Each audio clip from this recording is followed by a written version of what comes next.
Hi everyone, Carl Steele here, English 4113-4114, Brooklyn College, Fall 2024, History and Literature with a short talk about Michel de Montaigne's essay on cannibals. I have an illustration here from Albert Schmiedel's True History, published in Latin in 1599, prior to that in German in 1567, just to give you a sense of what the Americas would have meant to many Europeans in the 16th century. What it would have meant is cannibalism. So we have an illustration here of someone being chopped up on some kind of butcher's table, and behind that there's a kind of grill where presumably remnants of that person are being cooked.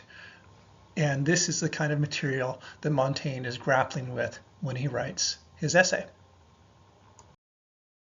What Montaigne is writing here are essays. As you've probably heard before, this word comes from the French verb essayer, which means to try or to attempt. He's calling these things essays, helps capture their exploratory or tentative quality. He's not making an absolute argument, but more he's exploring the limits and possibilities of certain ideas or situations. In the case of his essay on cannibalism, he is thinking about the limits of what these words barbarous and civilized means. Are we really civilized? Are they really barbarous? How can you tell the difference?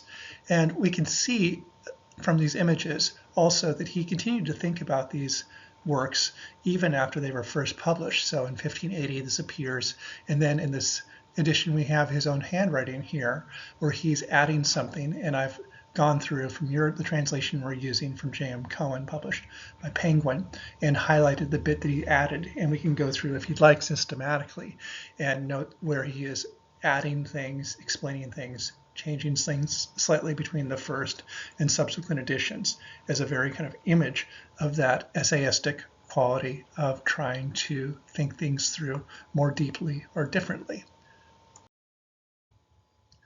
Before he gets to talking about cannibals, though, first he has to clear some ground by talking about the impact of the knowledge of America on French people and Europeans more generally. What happens when you discover there's an entirely new continent that you didn't know about? So he poses questions in the opening paragraph about whether or not you can trust common opinion. He raises questions about where did the land come from.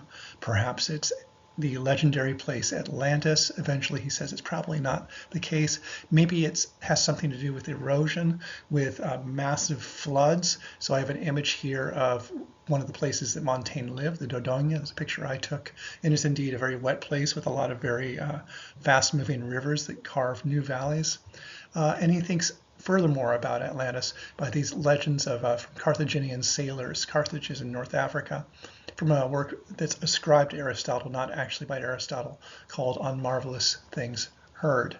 And having made his way through all of that, he eventually says, well, who knows? We don't know where this stuff comes from, where this land came from, but it's here, and now let's talk about the people who are in it. The way he talks about these people, I hope you noticed, has some indebtedness to material that you've already encountered in Leo the Archpriest's account of Alexander and Didymus. That is, the Native Americans in this work in many ways sound like Didymus. They sound like the Brahmins. They sound like they're also called the gymnosophists, the naked philosophers.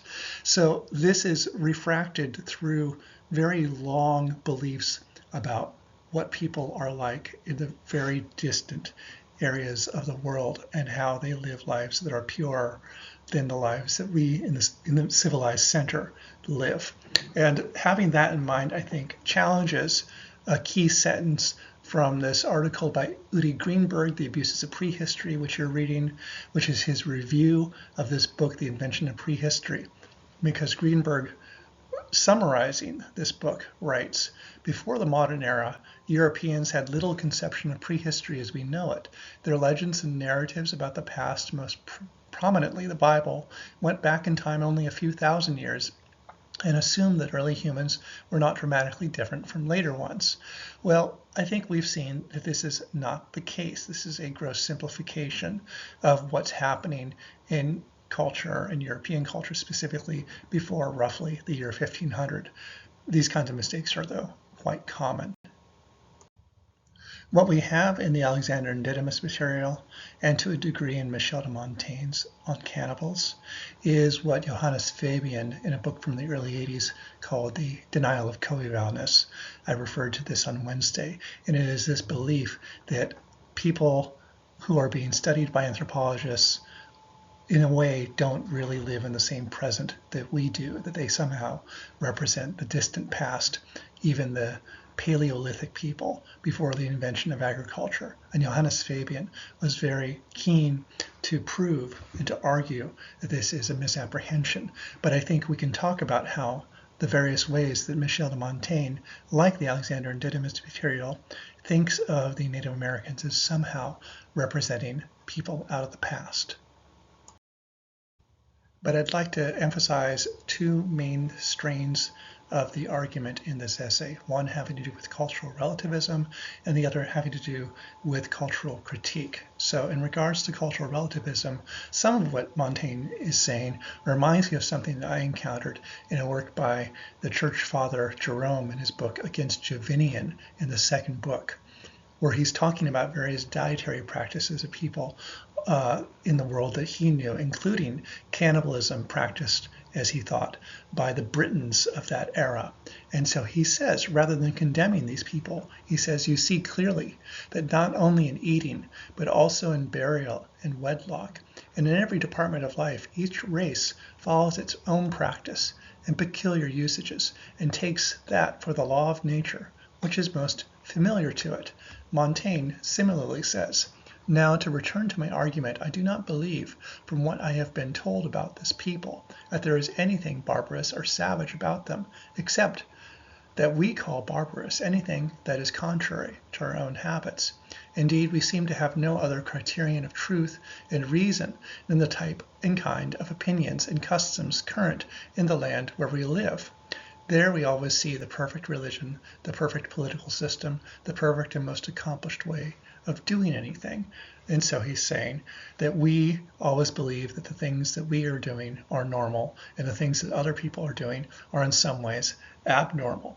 And rather than endorsing that division of normality from abnormality, he says maybe we should rethink it and start criticizing our own position. But of course, his own position is one that I think many of us occupy comfortably, which is the position of not eating people. So how is it possible for him to make a culturally relativist argument around the practice of anthropophagy, that is, the eating of people? Well, he has to turn around and use this to criticize his own culture. He says, I consider it more barbarous to eat a man alive than to eat him dead, to tear by rack and torture a body still full of feeling, to roast it by degrees, and then give it to be trampled and eaten by dogs and swine, a practice which we have not only read about, but seen within recent memory, not between ancient enemies, but between neighbors and fellow citizens, and what is worse, under the cloak of piety and religion. It's much worse to do these things than to roast and eat a man after he is dead. He's talking about the wars of religion. In France, this is the war between Catholics and the Huguenots. In England, this is various other kinds of religious wars. In Germany, similarly, wars between Catholics and Protestants. We have centuries of war in the early modern period that depopulate great swaths of Europe. Some of the most cruel practices imaginable. So he's not making things up. This is stuff that he may have witnessed himself. Absolute ongoing decades and decades of atrocities. And he's saying, well, we can condemn the cannibals, but they're eating people after they're dead. Isn't that better than torturing them to death? And I have an illustration here from a record illustrated work about the Americas by a guy named Theodore de Brie. His Great Voyages from 1599. And this is a story about some Spaniards that were in the Americas, and 3 thieves among the Spaniards were hanged, executed by hanging. But the Spaniards were starving, and so they went to the bodies that were hanging, and they cut the bodies apart, and they took, as you see here, the bodies back, parts of them, and cooked and ate them furtively, that is secretly, with some embarrassment. And I might ask you, we'll talk about this in class next Wednesday, what is you think that Montaigne would say about this in terms of his arguments in favor of admiring the Native Americans. But what I'll leave you with is this. I have an illustration here, also from Theodore de Bry from 1594, which illustrates Native Americans here, probably in the Caribbean, who have been forced, enslaved, in fact, to provide gold to the Spaniards, being massacred for the Spaniards to try to get that gold. And here they've taken their revenge on the Spaniards. They've tied one up and they're pouring molten gold into his mouth to give him what it is he seems to desire so eagerly. And in the background, you see images of cannibalism. So we have this punishment in the front and this act of barbarism. We can ask whether or not these are both civilized activities or barbarous activities, or maybe just merely cultural activities.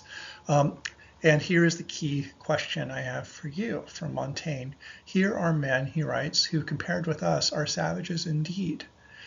They must be so, indubitably, if we are not, for there is an amazing difference between their character and ours. Well, he's being at least slightly ironic here, but I'd like you to write a little bit, maybe 100 words, 150 words, just about what it is you think this particular passage means. Thanks for listening.